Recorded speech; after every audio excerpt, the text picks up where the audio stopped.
ভাই আমি এক পারা কোরআন তেলাওয়াত করে দিব, আপনি আমাকে 500 টাকা দিন, জায়েজ হবে? আমি ভাই এক পারা কোরআন তেলাওয়াত শোনাবো আপনারে, আপনি আমার 500 টাকা দিন। এই ফতোয়ার উপরে আমল আসলে দেশের 1% মসজিদে হয় না। সবাই টাকা দেয় এবং নেয়। এখন এই দেওয়া নেওয়াটা যেন একেবারে নাজায়েজ না হয় সেজন্য বিভিন্ন ফাঁক ফোকর বের করছে। হাফেজ সাহেবরা এগুলো জানে। কোনো হাফেজকে দেখা যায় রমজান আসলে ভালো হাদিয়া পাওয়ার উদ্দেশ্যে বড় বড় মসজিদ খুঁজতে থাকে যাতে ভালো হাদিয়া পেতে পারে। এটা কতটুকু জায়েজ আছে? ভাই, রমজান মাসে তারাবির নামাজের ইমামতি করে তারাবিতে মানুষকে কোরআন তেলাওয়াত শুনিয়ে তার বিনিময় গ্রহণ করাকে ওলামা একরাম নাজায়েজ বলেছেন। এটা সর্বজন বিদিত। মূলত কোনো ইবাদতের বিনিময় নেওয়া যায় না, কোনো ইবাদতের কোনো নেকামলের বিনিময় নেওয়া যায় না। কয়েকটা বিষয়কে সারা বিশ্বের সব ওলামা একরাম অলমোস্ট এজমা ঐক্যমত্য পোষণ করেছেন যে কয়েকটা জিনিস এর মধ্যে এক্সেপশন, কয়েকটা জিনিস সম্পূর্ণ এই মূলনীতির বাইরে। তার মধ্যে একটা হলো 5 ওয়াক্ত নামাজের ইমামতি, মুয়াজ্জিনি, মসজিদের খেদমত, কারণ এগুলো মিন শাআইর দ্বীন। 5 ওয়াক্ত নামাজ দ্বীনের নিদর্শন, প্রতীকী বিষয় ইসলামের। এটা টেকাবার জন্য কিছু মানুষ যদি ডেডিকেটলি না রাখা হয় তাহলে সেক্ষেত্রে মসজিদে নামাজ কায়েম নিয়মিত সময় মতো হওয়া কঠিন। এবং একটা মানুষ অন্য 10টা কাজ করবে, পাশাপাশি সে মসজিদে 5 ওয়াক্ত এরকম দায়িত্ব পালন করবে, এটা সহজ না। তো এই জন্য এটা একটা নিরুপায়। আরেকটা হলো মানুষকে দ্বীনি শিক্ষা দেওয়ার জন্য ওয়াজ নসিহত, তালিম, তরবিয়ত, শিক্ষকতা, মুদাররিসি, এগুলো দ্বীনি কাজ, এগুলোর বিনিময় নেওয়া মৌলিকভাবে জায়েজ নাই। কিন্তু এটাও সর্বসম্মতিক্রম ওলামা একরামের এক্সেপশনের মধ্যে রয়েছে, অর্থাৎ জায়েজ। কেন?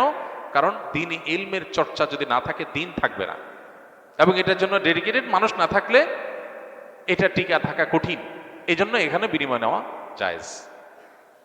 তো এরকম যেসব বিষয়গুলো আছে, তারাবির নামাজে কোরআন তেলাওয়াত শোনা, এটা সেই আইটেমের মধ্যে পড়ে না।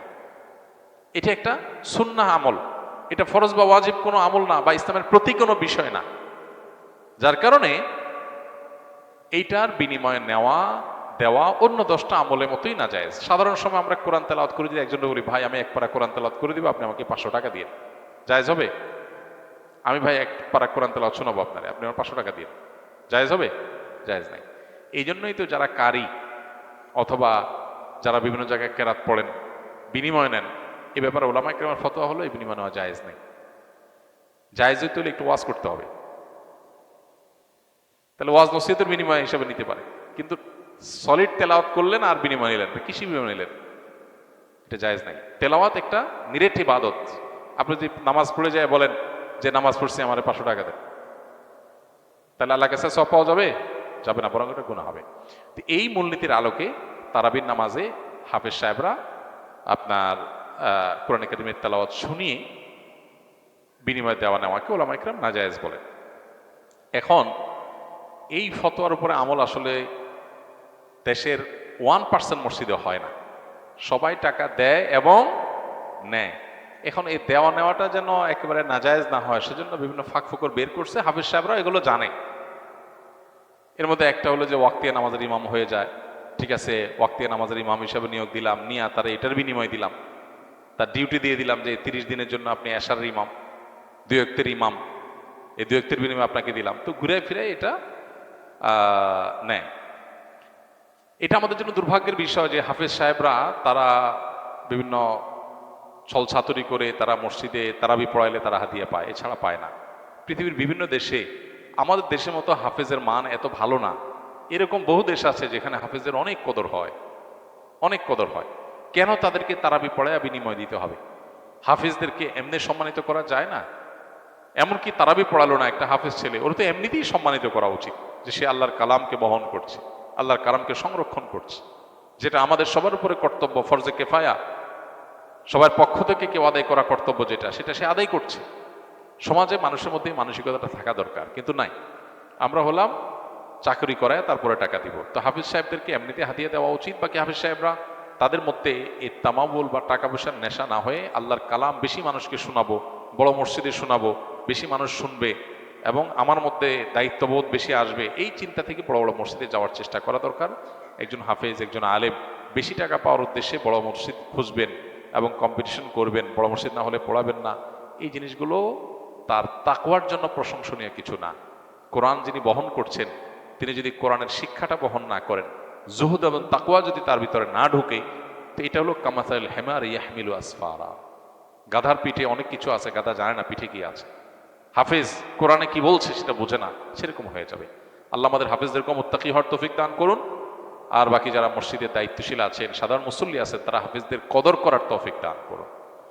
এই কদর করার জন্য কিচ্ছু লাগে না। বহু মানুষ আছেন সমাজে, মসজিদে লাখ লাখ টাকা মাসে খরচ করে, তার মসজিদে একটা হাফেজ ছেলে, মাদ্রাসার ছাত্র, গরিব ফ্যামিলি, ওরে 50,000 1 লাখ টাকা একজনে দিয়ে দিতে পারে হাদিয়া। এরকম বহু লোক প্রত্যেকটা মসজিদে শহর অঞ্চলে অন্তত আছে।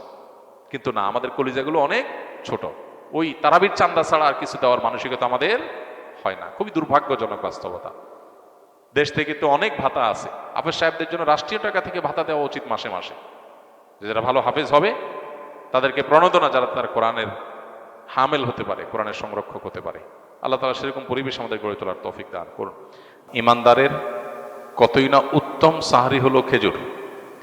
তিনি ইফতার করতেন সাধারণত খেজুর দিয়ে, এবং যে খেজুর দিয়ে তিনি ইফতার করতেন সেটা ছিল আধা পাকা আধা কাঁচা খেজুর। সাধারণত